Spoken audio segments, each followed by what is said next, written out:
Sterling Point Preserve wasn't just a neighborhood, it was a meticulously crafted statement. Each sprawling lawn was an unnerving shade of emerald green, every mailbox stood at perfect attention, and an almost preternatural silence hung in the late afternoon air. It was into this curated tranquility that Catherine Sparlow's sleek graphite gray sedan whispered, easing into the driveway of her modern colonial. The car's engine died, and for a moment the only sound was the distant sigh of the wind. Through perfectly spaced oak trees, Catherine leaned her head back against the leather seat, the weight of a grueling day pressing down on her. As a deputy district attorney renowned for her sharp intellect and unwavering composure, earning her the private courthouse moniker, Iron Kate, she thrived on complex legal battles. But today the final arguments in a high-profile fraud case had drained her reserves, leaving an exhaustion that settled deep in her bones. The starch perfection of Sterling Point, usually a welcome respite, felt almost alien after the raw, often messy reality of the justice system. Pushing open the car door, she gathered her briefcase, her eyes catching on an unfamiliar rectangle, taped starkly against the deep burgundy finish of her front door. It wasn't a flyer or a friendly note. This was crisp, heavy bond paper bearing the imposing crest of the Sterling Point Preserve. Homeowners Association. Bold block letters screamed violation notice. A familiar flicker of irritation sparked behind Catherine's weary eyes. She peeled the notice off the aggressive adhesive, leaving a faint residue. Unfolding it, her gaze scanned the official, slightly passive-aggressive prose until it landed on the core offense. Failure to adhere to approved landscaping protocols, installation of non-conforming xeriscape materials, gravel rock beds, and below that the penalty $53 for replacing the water-guzzling front lawn with drought-tolerant eco-friendly xeriscaping, a project for which she had submitted meticulously drafted plans, complete with plant lists and drainage specifications, 6 weeks ago, plans that had vanished into the bureaucratic void of the HOA board, utterly unanswered. It wasn't the money, though. The pettiness stung. It was the casual incompetence, the blatant disregard for her attempt to follow their convoluted process. This was the kind of procedural laziness, the minor abuse of power cloaked in mundane rules that Catherine dismantled daily in the courtroom. Fighting for basic homeowner rights against arbitrary enforcement wasn't how she'd envisioned spending her evening. Inside, the cool air of the house offered little comfort. Across the gleaming quartz island in the state-of-the-art kitchen, her 17-year-old son Alex looked up from his advanced physics textbook. He was accustomed to his mother's professional intensity, but he immediately recognized the shift in her demeanor. It wasn't loud anger. It was the controlled tightening around her eyes, the subtle squaring of her jaw, the quiet storm gathering before Iron Kate prepared for battle. "Everything okay, Mom?" Alex asked. Sensing the sudden charge in the atmosphere, Catherine placed the crimson-lettered violation notice on the counter, smoothing it with precise, deliberate movements. "It appears," she said, her voice deceptively calm, though Alex could hear the underlying steel, "that the Sterling Point HOA has decided to manufacture a neighborhood conflict." She tapped the paper. "Over $53 and some rocks. They ignored our plans. Alex completely ignored them, and now they issue this." A weary sigh escaped her, quickly followed by a renewed flicker of resolve. The exhaustion warred with indignation. This wasn't just an oversight, it felt personal, targeted. The suburban living dream suddenly felt less like a sanctuary and more like a meticulously landscaped battlefield. The fight, Catherine knew with a certainty forged in countless legal skirmishes, had just begun. The glow of Catherine's laptop cast long shadows across the otherwise dark kitchen later that evening. The remnants of a hastily eaten dinner sat cleared away, replaced by the imposing presence of the Sterling Point Preserve. Homeowners Association. Bylaws open in a separate window beside her meticulously crafted email draft. Alex had retreated upstairs, sensing the focused intensity radiating from his mother. Robert was somewhere over the Atlantic en route to a conference in Zurich, a fact that Catherine usually took in stride. But tonight his absence added another layer to the simmering frustration. Dealing with this HOA dispute alone felt disproportionately burdensome. Catherine reread the email for the third time, her fingers hovering over the trackpad. It wasn't just a complaint, it was a legal argument condensed into polite yet unyielding prose. Subject: formal dispute regarding violation. Notice: SPP VN 7832, property address, Catherine's address, non-conforming landscaping. to the Sterling Point Preserve Architectural Review Committee and Board of Directors. This correspondence serves as a formal dispute of the violation notice cited above, received on March 2, 2025 regarding the xeriscaping installation at my property. Please refer to Article 4, Section 3B of the Sterling Point Preserve Bylaws, which outlines the procedure for architectural modification, submissions as documented via certified mail receipt, imaginary receipt number. Detailed plans for this project were submitted to the ARC on January 15, 2025 per Article 4, Section 3D. The committee has a 30-day window to respond with approval denial or request for modification. No such response was received. Therefore, the assertion of non-compliance is invalid, as the submitted plans were tacitly approved through the committee's failure to act within the mandated time frame. The $53 fine is rejected. I expect written confirmation, retracting this violation notice within 5 business days. Furthermore, the installation adheres to community standards promoting water conservation and sustainable landscaping practices, principles ostensibly valued by this association. She meticulously attached scanned copies of the certified mail receipt and the original plans before hitting send. A small measure of satisfaction settled over her, the satisfaction of logic deployed of rules correctly cited. It was the foundation upon which her entire career was built. The following afternoon, however, brought a different kind of engagement. As Catherine pulled into her driveway after a brief court appearance, she saw him immediately. A man stood on the sidewalk, directly in front of her, property clipboard in hand, eyes scanning her house with an unnerving degree of scrutiny. He wore khaki pants, pulled slightly too high, and a navy blue polo shirt bearing the same Sterling Point Preserve crest as the violation notice stretched tightly over a burgeoning midriff. His posture radiated self-importance. Catherine got out of her car, her professional composure firmly in place. "Can I help you?" She called out, her voice even, but carrying clearly across the manicured lawn. The man turned, offering a cursory nod that barely qualified as acknowledgement. "Marcus Thorne," he stated, tapping the crest on his shirt as if it were a badge of high office. "HOA compliance, just conducting a routine property inspection, following up on the recent notice." His tone was bland, bureaucratic, yet held an undercurrent of something almost smug. "Routine," Catherine arched an eyebrow. "Or targeted," Thorne gave a dismissive little sniff. "Just following procedure, ma'am, gotta ensure adherence to neighborhood rules." He made a deliberate show of consulting his clipboard. "Right, the xeriscaping." He stepped onto the edge of her property, eyes fixed on the offending gravel beds near the walkway. He crouched slightly, peering intently, as if searching for microscopic infractions. Catherine remained by her car watching him. The deliberate performance of his inspection grated on her nerves. After a moment, Thorne straightened up, making a meticulous note on his clipboard. Then his gaze drifted. He scanned the sleek modern lines of her mailbox, tilting his head. "Mailbox," he muttered, scribbling again. "Might need to check that against Regulation 7-2A, approved dimensions and materials." His eyes moved upward, lingering on the contemporary sconce beside the front door, exterior lighting fixture. "Potentially non-compliant with designated styles list. Appendix C." Catherine felt a surge of disbelief mixed with cold anger. This wasn't about the gravel. This was a fishing expedition, an attempt to pile on violations to intimidate. "Mr. Thorne," she said, her voice dangerously quiet. "The notice cited the landscaping. Are you now expanding your inspection scope without cause?" Thorne looked up, a flicker of surprise in his eyes quickly masked by his official veneer. "Just being thorough, ma'am. Ensuring overall compliance maintains property values for everyone. It's about protecting the community standards." He offered a thin and sincere smile. "Wouldn't want any single property detracting from the neighborhood's aesthetic cohesion, would we? The barely veiled condescension, the pretense of meticulousness covering petty harassment, it was infuriatingly familiar. This man Thorne was a pawn, but a willing one. Catherine held his gaze, her own unwavering. "I expect adherence to the actual bylaws, Mr. Thorne, not subjective interpretations designed to harass. My formal dispute regarding the landscaping notice has been submitted. Please confine your activities to legitimate HOA business."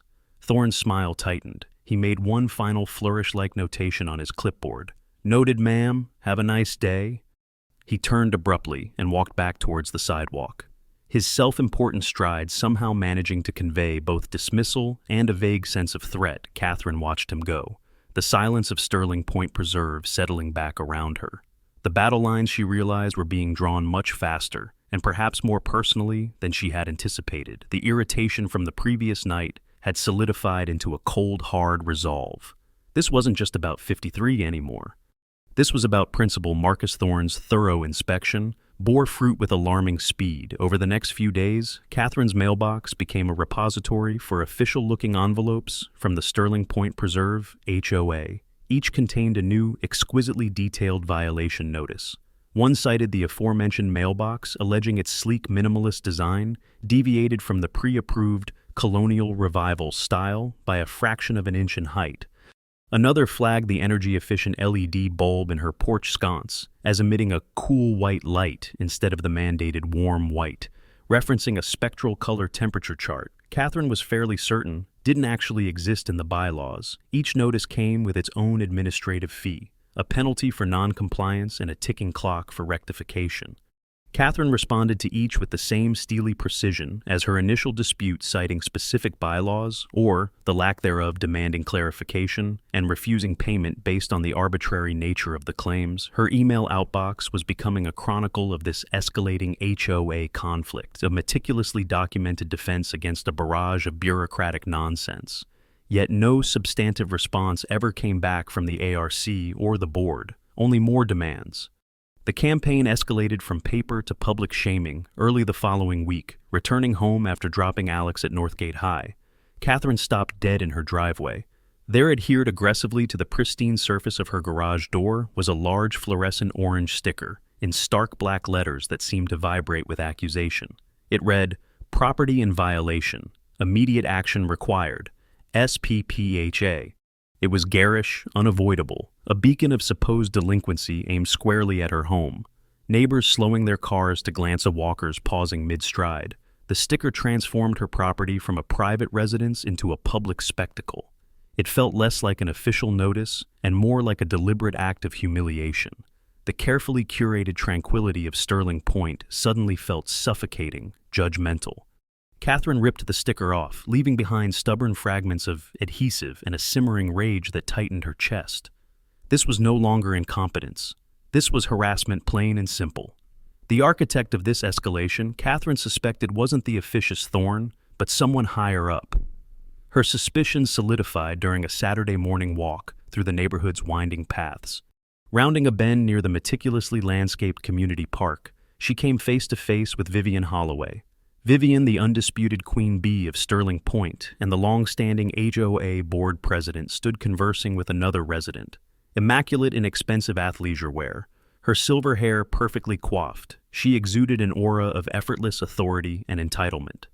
As Catherine approached Vivian's conversation partner, offered a polite nod, but Vivian turned slowly, her expression shifting from practiced charm to something coolly appraising. There was no warmth in her eyes, only a faint knowing smirk playing on her lips. "Catherine," Vivian said, her voice smooth as silk, but carrying an unmistakable edge. "Enjoying the unique landscaping choices at your property." The emphasis was subtle but deliberate. "Vivian," Catherine replied, keeping her own voice level, professional. "I'm certainly enjoying navigating the HOA's rather unique interpretation of its own bylaws." Vivian let out a soft, humorless laugh. "Oh, rules can be so tedious, can't they? But necessary, of course, to maintain standards. Some people," she paused, her gaze sweeping pointedly over Catherine, "find standards challenging. They prefer disruption." The subtext hung heavy in the air. Catherine recalled the contentious city council zoning meeting 2 years prior. Vivian had championed a controversial development project, presenting flawed data with unwavering confidence. Catherine, representing a coalition of concerned residents, had systematically dismantled Vivian's arguments with irrefutable facts and precise legal points, leading to the project's rejection. The public defeat had clearly wounded Vivian's pride a slight. The powerful HOA president was apparently not inclined to forget. This wasn't just about gravel or mailboxes. This felt like a lingering personal vendetta. Standards are only effective when applied fairly and consistently. "Vivian," Catherine stated calmly, "not as tools for personal grievances." Vivian's smile didn't reach her eyes. We simply expect compliance, Catherine. Everyone must comply. It keeps things orderly. She turned back to her companion, a clear dismissal. Have a lovely day. The encounter left Catherine with a chilling certainty. Vivian Holloway was pulling the strings using the HOA apparatus and Thorne as her instruments. The pettiness, the public shaming, the escalating fines. It was all orchestrated back home. Catherine reviewed the latest statement from the HOA. The original $53 fine had ballooned. Added administrative fees for each unanswered by them, dispute penalties for the mailbox, the light bulb, and now a hefty charge for the non-compliance notification service. The orange sticker brought the total, demanded to an absurd $784.32. Enough was enough. The internal HOA dispute process was clearly a sham, designed to frustrate and bleed residents into submission. Catherine opened her laptop, bypassing her email this time. She navigated to the county court website, downloading the forms for filing a small claims lawsuit. It was time to take this legal action against HOA outside the Kangaroo Court of Sterling Point Preserve. She began meticulously assembling her evidence copies of the original plans, the certified mail receipt, every violation notice, every email. She had sent photographs of the orange sticker and notes from her encounters with Thorne and Vivian. "What are you doing, Mom?" Alex asked, entering the study and seeing the court forms spread across the desk. Catherine looked up, her expression set. "They want to fight, Alex," she said, her voice low but resolute. "They're about to get one, just not on their terms." The chill from the encounter with Vivian Holloway had transformed into the cold fire of impending battle. The late afternoon sun cast long, distorted shadows across Catherine Barlow's driveway as Alex's familiar beat-up hatchback rumbled down the street, returning from an after-school study session at Northgate High. It was a Tuesday unremarkable in its routine until Alex rounded the final corner onto their block. Something was wrong. Up ahead, parked haphazardly at the curb with two wheels on the pristine grass verge, a cardinal sin in Sterling Point, was Marcus Thorne's nondescript sedan. Thorne himself stood on the porch, not merely observing this time, but actively fumbling with a large official-looking document and a roll of heavy-duty packing tape. He seemed agitated, his movements jerky and forceful. Alex slowed his car, a knot of apprehension tightening in his stomach. He saw his mother step out onto the porch, holding the storm door open, just a crack. Even from this distance, Alex could sense the tension coiling in the air, a stark contrast to the neighborhood's usual placid facade. He cut the engine and watched, heart pounding, suddenly invisible behind the tinted windows of his car. "Mr. Thorne, what do you think you're doing?" Catherine's voice was calm, measured, but carried the unmistakable weight of authority honed in countless courtrooms. It sliced through the quiet afternoon air. Thorne jumped, slightly startled. He turned, brandishing the document like a weapon. It was another official notice, larger this time, printed on ominous yellow paper. "Posting, final notice, ma'am, final notice before lien placement. You've failed to rectify outstanding violations." He spoke loudly, projecting his voice as if addressing a crowd. Though only Catherine stood before him, his face was flushed, his usual smugness replaced by a strained, almost frantic energy. "You will do no such thing," Catherine stated, stepping fully onto the porch but remaining near her door. "You are on private property without invitation or legal warrant. Your presence here constitutes trespassing," Thorne scoffed, taking an aggressive step closer to the front door, tape ready in his hand. "HOA covenants grant access for compliance matters, ma'am. You should know the rules." "I know the law, Mr. Thorne," Catherine countered, her voice dropping slightly, becoming dangerously quiet. "And the law requires due process, not vigilante notice posting by HOA enforcers. There is an active dispute filed regarding these alleged violations, and you are aware of it. Furthermore, any lien action requires a court order which you do not possess. You need to leave my property, now."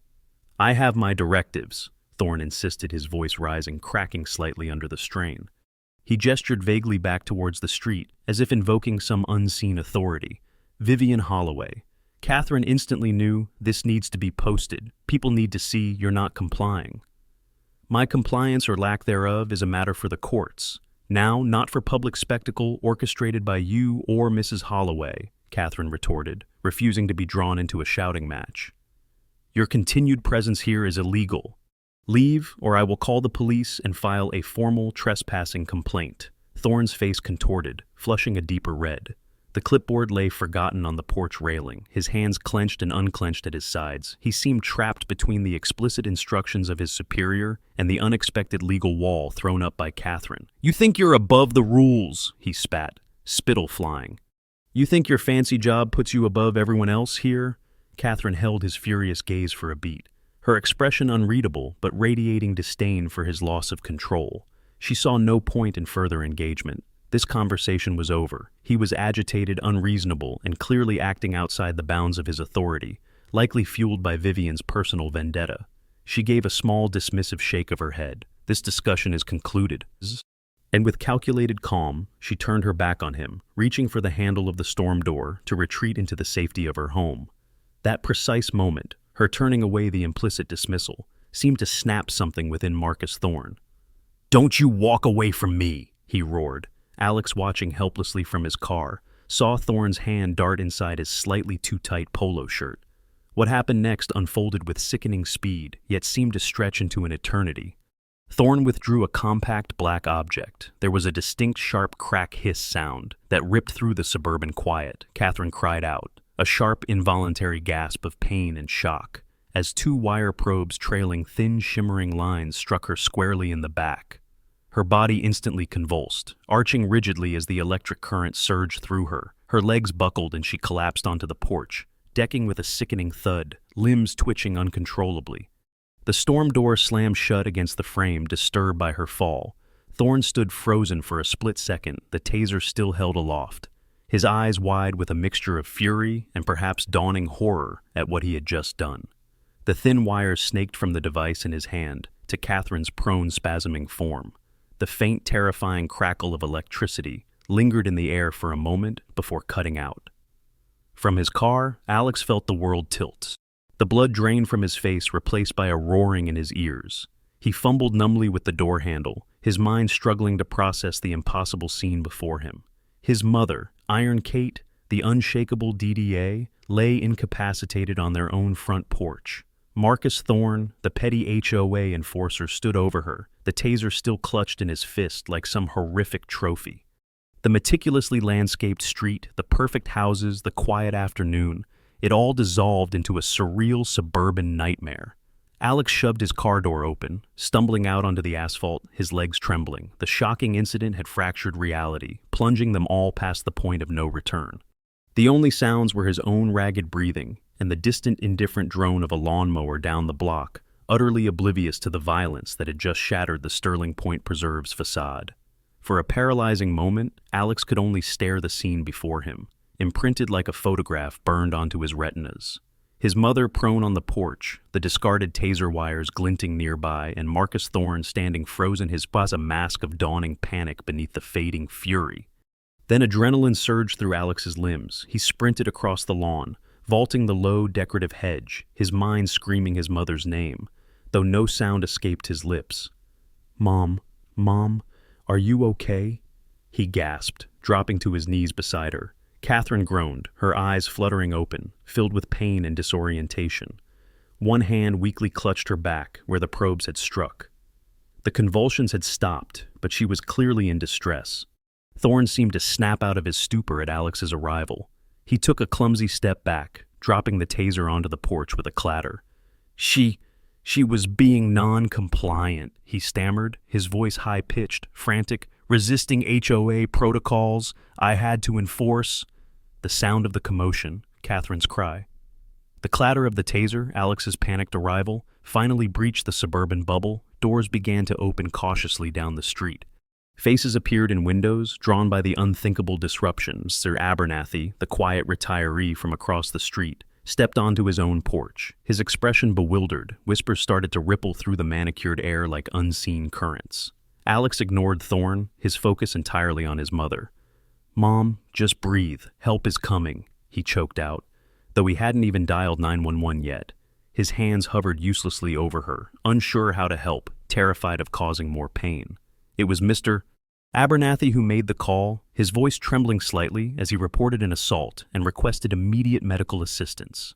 Within minutes, the relative quiet was shattered by the approaching wail of sirens. An ambulance turned onto their street. First, its lights flashing rhythmically, painting the neat houses in urgent strokes of red and blue. Two paramedics hurried out, their professional calm, a stark contrast to the surrounding tension. They assessed Catherine quickly, asking Alex brief, pointed questions he struggled to answer coherently. They checked her vitals, gently examined the points of impact on her back, now showing angry red marks, and began preparing a stretcher. "Possible cardiac effects from the electrical charge," one paramedic murmured to the other. "We need to get her monitored." Yet just as the paramedics were carefully maneuvering Catherine onto the stretcher, a Sterling Point police cruiser arrived, pulling up behind the ambulance. Two uniformed officers emerged, surveying the scene. The woman on the stretcher, the distraught teenager, the nervous-looking man in the HOA polo shirt, standing awkwardly near the taser, the cluster of whispering neighbors. One officer, older with tired eyes and a name tag reading Miller, approached Thorne. "What happened here, sir?" Thorne visibly puffed himself up, attempting to regain some semblance of authority. "Officer, this woman," he gestured towards Catherine on the stretcher, "was refusing to comply with HOA directives. I was posting a legally mandated notice regarding property violations. She became aggressive, confrontational. I acted according to HOA enforcement protocols. It's a non-lethal measure, standard procedure for de-escalation when facing resistance." He spoke quickly, defensively, the words tumbling out in a rehearsed-sounding justification. Officer Miller listened patiently, his expression unreadable, his younger partner. Officer Chen began speaking quietly with Mr. Abernathy and another neighbor who had witnessed part of the confrontation. Suddenly, a car screeched to a halt behind the police cruiser. Robert Vance burst out, his face pale with terror. He must have received an emergency notification or a frantic call from Alex moments before. He rushed towards the porch, his eyes locking onto Catherine on the stretcher. "Kate! Oh my God! Kate! What happened?"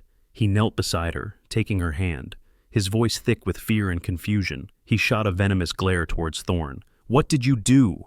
Alex felt a wave of relief mixed with renewed anguish at his father's arrival.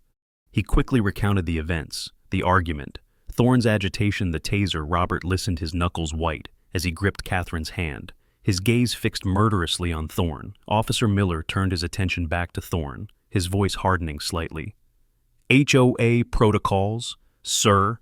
Deploying a conducted energy weapon on a resident during a dispute over property notices is far outside standard procedure for any law enforcement agency, let alone an HOA representative." "Did she physically threaten you? She was advancing?" Thorne stammered, clearly floundering. "Verbally abusive. I felt threatened. She turned her back on him to go inside," Alex interjected fiercely, finding his voice. "He shot her in the back." It was then that Officer Miller moved closer to the stretcher as the paramedics prepared to lift Catherine. He looked down at her face, now clearer in the fading light. Recognition flickered in his eyes. He straightened up abruptly, exchanging a significant glance with Officer Chen. "Hold on," Miller said, his tone shifting entirely. He addressed the paramedics. "What's the patient's name?" "Catherine Barlow," one of the paramedics replied, checking their initial notes. Miller's eyes widened almost imperceptibly. He looked back at Thorne, then at the house, then at Robert and Alex. "Catherine Barlow, the DDA?" he asked, his voice low but distinct. Robert nodded grimly. "Deputy District Attorney Catherine Barlow, my wife?" The air crackled with a new kind of tension. The legal ramifications suddenly loomed large and ominous. This wasn't just a suburban crime incident anymore. It was the assault of a high-ranking prosecutor. The whispers among the neighbors grew louder.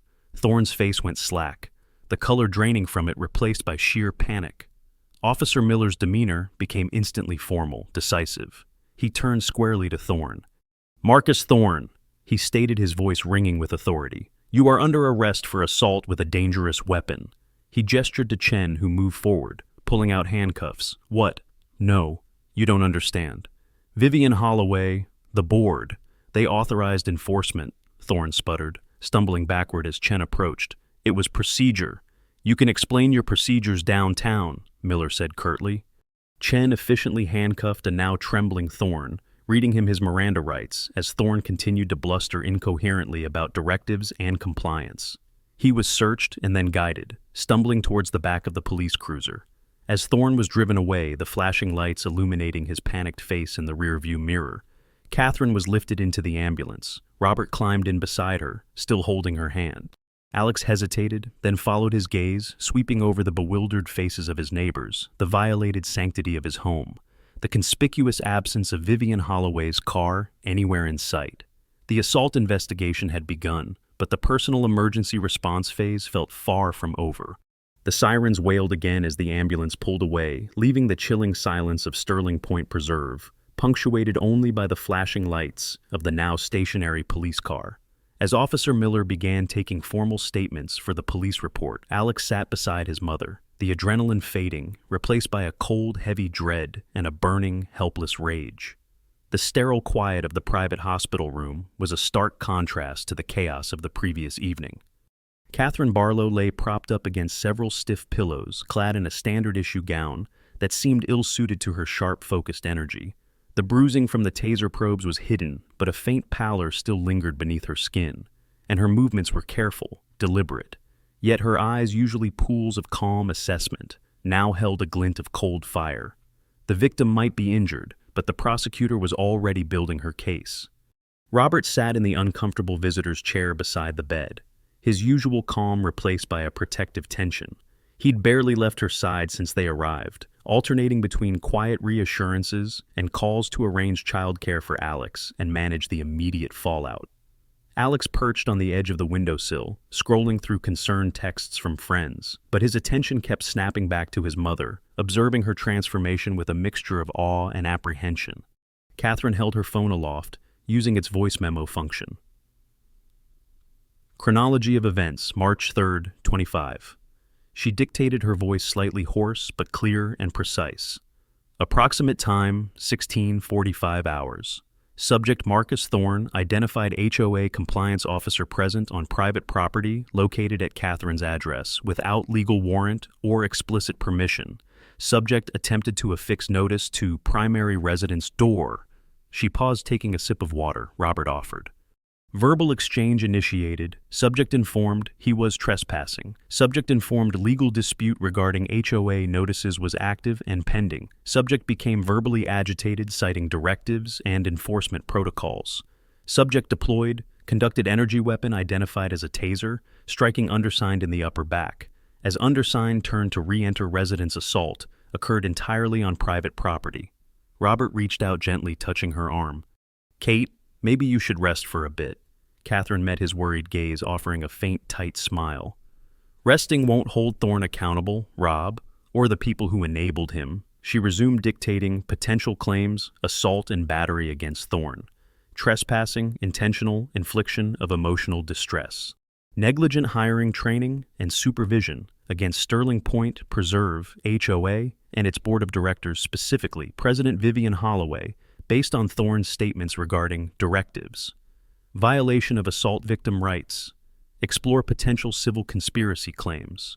Her mind was already mapping out the legal strategy, constructing the framework for both the criminal prosecution she knew the DA's office would pursue vigorously, and her own inevitable civil lawsuit.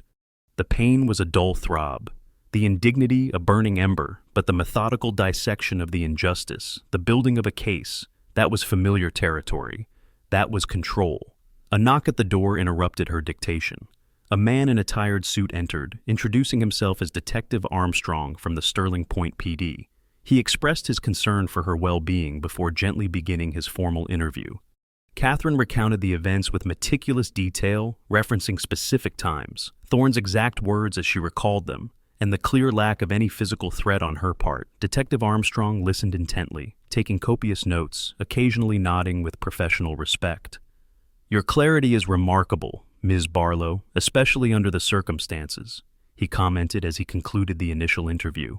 We recovered the taser Thorne dropped at the scene, and we have preliminary statements from your son and Mr. Abernathy across the street. We'll pursue this aggressively. I expect nothing less, Detective, Catherine replied evenly. After the detective left, a quieter, more hesitant knock sounded. Alex opened the door to reveal Mr. Abernathy, twisting the brim of his hat nervously in his hands. The older man looked uncomfortable, but determined. Mrs. Barlow, Catherine. He began, stepping hesitantly into the room. I hope I'm not intruding. I just wanted to see how you were doing. My wife Martha and I were so horrified when we heard what happened. Thank you, Mr. Abernathy, Catherine said, her voice softening slightly. That's very kind of you. It wasn't right, he continued, gathering courage. What that man did, I saw most of it from my porch. I saw him arguing with you, getting angrier. I saw you turn away, clear as day.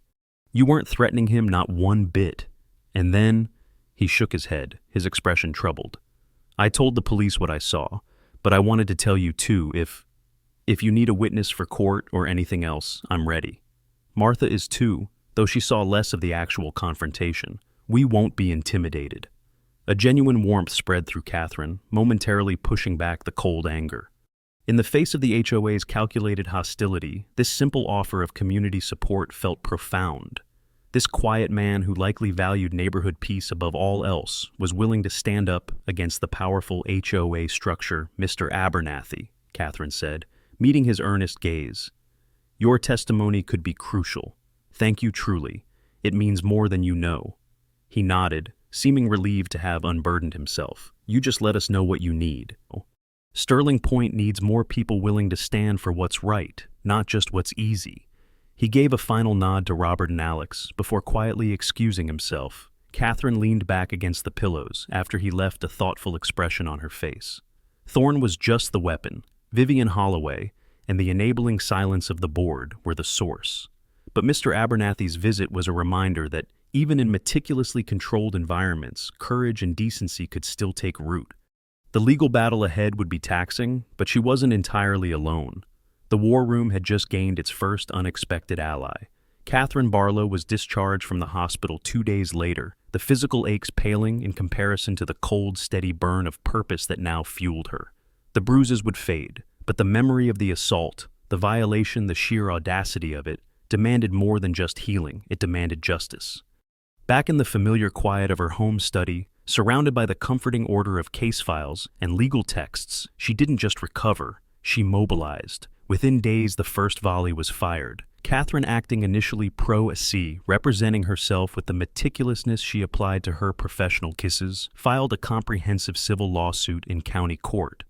The defendants' list was extensive. Marcus Thorne individually, the Sterling Point Preserve Homeowners Association, the current members of the HOA Board of Directors individually and in their official capacities, and pointedly Vivian Holloway named specifically for potential counts, including negligent supervision, vicarious liability, and potentially civil conspiracy related to the targeted harassment campaign. The claims were numerous: assault, battery, trespassing, intentional infliction of emotional distress, invasion of privacy, and violation of homeowner rights under state law. It was a legal fortress built brick by brick with facts, bylaws, and the sting of personal injury. Simultaneously, the district attorney's office, where Catherine was a respected senior figure, moved swiftly. After reviewing the police reports, witness statements including Mr. Abernathy's crucial testimony, and the preliminary findings from Detective Armstrong, the DA formally announced criminal charges against Marcus Thorne. Aggravated assault and assault with a dangerous weapon were the primary counts, carrying significant potential penalties. The system Catherine served was now moving to protect one of its own, but also fundamentally to address a blatant criminal act. The story exploded in the local media. The initial headline, Sterling Point HOA Enforcer Tases Resident Over Landscaping Dispute, quickly morphed into the far more sensational Deputy DA tasered by HOA officer on own porch. Personal vendetta suspected. News vans became an occasional unwelcome sight parked down the street from Catherine's home. The Sterling Point online community forum, usually filled with discussions about pet etiquette and approved paint colors, erupted with speculation, outrage, and nervous defenses of the HOA. Catherine found herself the reluctant center of a public interest story, a bizarre twist for someone accustomed to working behind the scenes of justice. While the criminal case against Thorne proceeded through its initial stages, the civil lawsuit entered the crucial phase of legal discovery. This methodical, often tedious process involved the formal exchange of all relevant documents, communications, and evidence between the opposing parties. Catherine's initial filings had included her meticulously documented emails, photos, and notices. Now her legal team, she had engaged outside counsel to avoid conflicts of interest. Though she remained deeply involved, formally requested years' worth of HOA board meeting, minutes, internal communications, personnel files related to Thorne. If employed directly, or the security contract, and crucially, all emails and messages between board members, particularly Vivian Holloway and Marcus Thorne, concerning Catherine Barlow or her property. The HOA's lawyers initially stalled, providing heavily redacted documents or claiming certain communications were privileged. Catherine's team filed motions to compel, arguing that the requested information was directly relevant to proving negligent supervision and the alleged targeted harassment campaign orchestrated by Holloway. The judge agreed, ordering the HOA to produce the unredacted communications. The breakthrough came buried within a massive digital file dump, provided grudgingly by the HOA's counsel.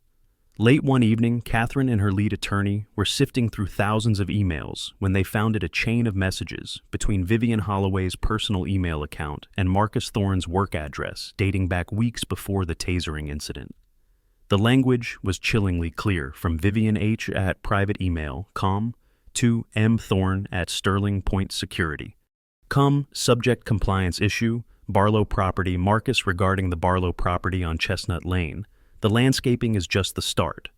This resident, Catherine Barlow, has a history of being disruptive to community harmony, a clear reference to the old city council dispute. We need to ensure full compliance on all fronts. Be diligent. Document everything. Her attitude needs adjustment. Standard enforcement might not be sufficient. Be assertive. Let her know Sterling Point standards are not optional. Another email sent just days before the assault from Vivian H. at private email, com, to M. Thorne at Sterling Point Security, com. Subject RE. Follow up. Barlow, Marcus, your updates are noted. Persistence is key. Don't let her intimidate you with legal talk.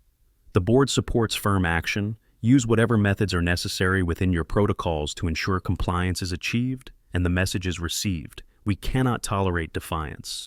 There it was. Not just negligence, but explicit instruction, bordering on incitement, the clear personal animosity, the directive to be assertive and use whatever methods necessary, combined with Thorne's violent actions, painted a damning picture of Vivian Holloway's direct culpability. This wasn't just an enforcer gone rogue. It was an enforcer seemingly empowered, even encouraged by the HOA president herself. This critical evidence wasn't destined to remain buried in legal filings. Whether through an intentional leak by a disillusioned board member, several were reportedly horrified by the lawsuit, and Vivian's potential liability, a savvy media reporter digging through public court filings after the motion to compel her Catherine's team strategically including excerpts. In subsequent public motions, the content of Vivian Holloway's emails became public knowledge. The disclosure landed like a bombshell. The narrative instantly shifted. Public opinion, already leaning against the HOA after the tasering, turned decisively toxic towards Vivian Holloway. Residents who had previously remained silent out of fear or loyalty began openly questioning her leadership. Sponsors of the annual Sterling Point Community Fair quietly withdrew their support. The carefully constructed facade of Vivian Holloway, the elegant community leader, crumbled, revealing the vindictive puppet master beneath. The HOA lawsuit was no longer just about Thorne's actions. It was about the rot at the very top. For Catherine, reading the confirmation of Vivian's malice wasn't satisfying, but it was vindicating. The chill she'd felt that morning in the park had a source, and now everyone could see it. The revelation of Vivian Holloway's emails acted like kerosene on the smoldering embers of community discontent in Sterling Point. The carefully managed online forums erupted into a firestorm of outrage.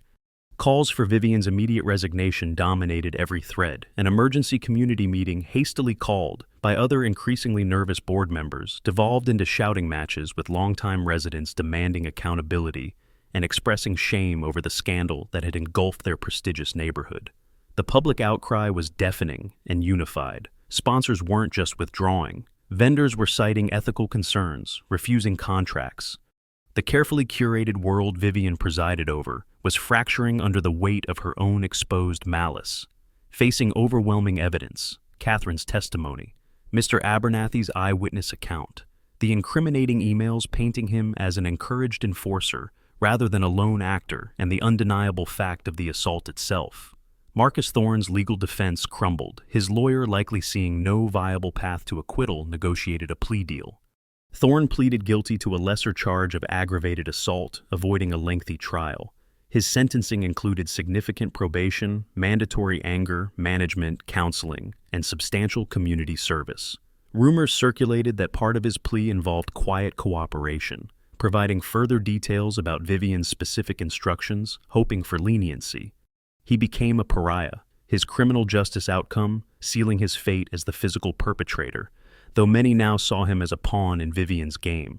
The HOA's insurance company, facing a costly and potentially explosive civil trial, with damning evidence against the board president, exerted immense pressure behind the scenes. Their calculus was clear. Settling the HOA lawsuit was vastly preferable to a public trial that would likely result in enormous damages and further reputational ruin. Negotiations intensified, driven by the insurer's desire to cap their losses. Vivian Holloway found herself utterly isolated. Former allies on the board distanced themselves, focused on damage control. Her calls often went unanswered. The steely authority she once wielded evaporated, replaced by the cold reality of her shattered reputation and potential personal liability beyond what insurance might cover. Her carefully constructed reign over Sterling Point was over not with a whimper, but with a resounding crash brought about by her own vindictiveness and the unwavering resolve of the woman she had targeted. The power dynamics had irrevocably shifted. The board, as Vivian knew it, was crumbling. The civil lawsuit concluded not with a dramatic courtroom showdown, but with a quiet, significant settlement.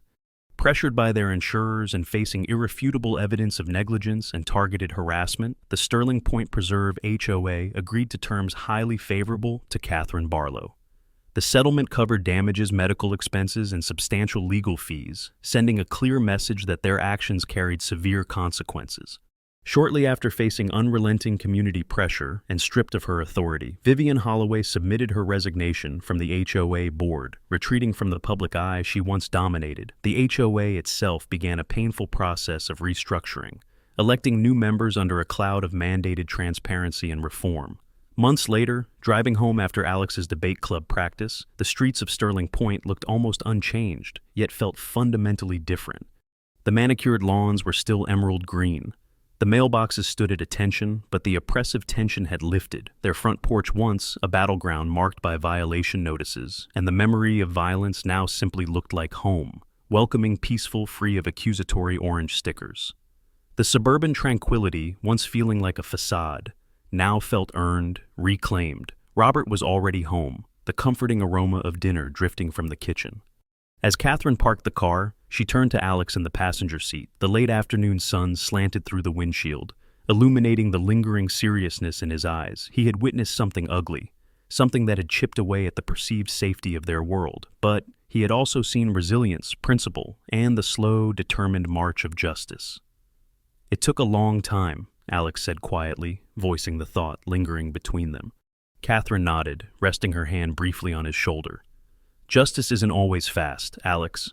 Sometimes it's a grind, but the important thing," she met his gaze, her own eyes clear and steady, "is knowing when to stand your ground, especially when you're right." She paused, letting the weight of the words settle. People like Vivian, people like Thorne in that moment, bullies big or small, they rely on intimidation. They count on fear on people backing down because it's easier, because confrontation is uncomfortable. They thrive when good people stay silent. She looked out at their house, bathed in the warm light. When you refuse to be silenced, when you refuse to let fear dictate your actions, you take away their primary weapon. Integrity, standing firm on principle. Sometimes that's the only defense you need, and the most powerful one you have. A small smile touched Catherine's lips, tinged with the weariness of the battle, but underscored by the quiet strength of vindication. "Remember that, Alex," he nodded, a new understanding dawning in his expression. They got out of the car, the familiar click of the doors sounding solid and secure in the evening air. They walked up the path together side by side, leaving the shadows of the HOA conflict behind them, stepping back into the quiet rhythm of home, forever changed but fundamentally unbroken. This gripping story about Catherine's battle against HOA overreach offers powerful lessons for navigating our own lives. At its core, it teaches the profound importance of standing firm on your principles, even when facing seemingly minor injustices or powerful opposition. Don't dismiss small slights if they violate your core values. Upholding your integrity often starts with refusing to yield on matters of principle, like Catherine did with the initial unfair fine. The narrative powerfully illustrates that bullies, whether individuals or institutions, rely on intimidation and the expectation that you'll back down. Refuse to give them that power. Practically, this means document everything when facing disputes. Keep emails, dates, and notes meticulously, as this factual record becomes your strongest shield and sword. Furthermore, don't underestimate the power of seeking support and speaking truth to power. Catherine found an ally in Mr. Abernathy, reminding us that even quiet voices can create crucial change when united. While conflict is draining strategic calm, confrontation based on facts is often necessary to protect your rights and peace. Remember, resilience isn't about avoiding conflict, but about facing it with courage and integrity, knowing that standing your ground even when difficult builds character and can ultimately lead to justice and restoration.